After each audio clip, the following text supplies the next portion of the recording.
Dr. Len Matheson, a member here, just a scientist and a good friend.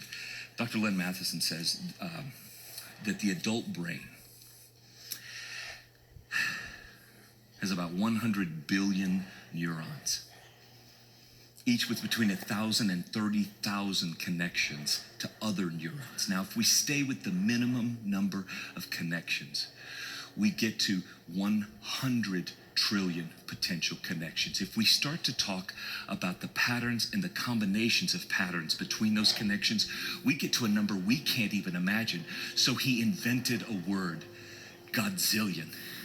It's like so much is beyond your wildest imagination, the number of neural connections in your brain. This starts to explain how your brain can work so fast. Recent estimates say that your brain performs 38,000 trillion operations per second. Do you have any idea how big a number that is?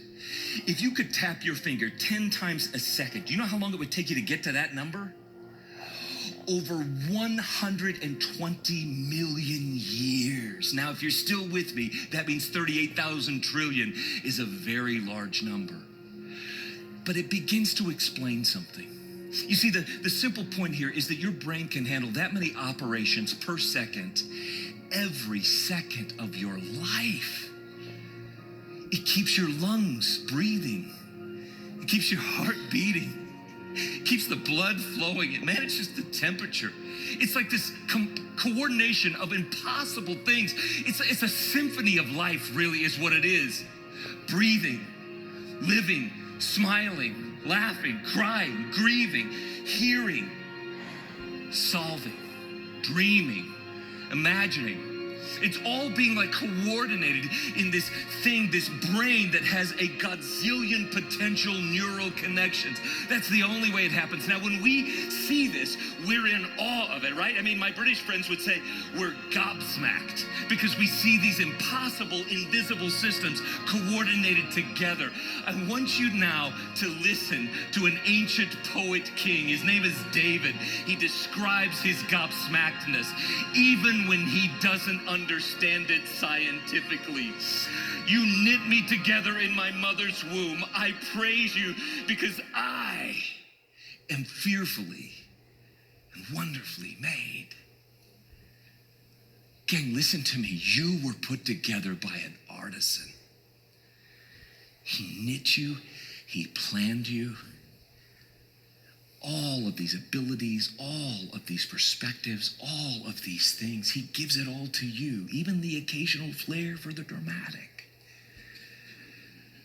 And now that you're a little more impressed with the you that God made you to be, and you're welcome, what if there was another work of art and we're missing it? What if the same artisan was actually stitching and weaving together a network of relationships and potential opportunities, and we've completely missed it? What if in the genius of God, he said, I'm going to weave all of these people together with different abilities and different ideas, and they together with my help and my spirit running through them, they'll get things done in this world. They'll get things done that they couldn't do on their own. You see, we are the body of Christ, and we together can do things that no liver or eyeball or big toe can do on its own. That has always been the plan. So your assignment now is this. When you leave here, will you please pay attention to the networks, to the connections, to the crisscrosses of your life that are there? Maybe you haven't tapped into them yet. It's people who have ability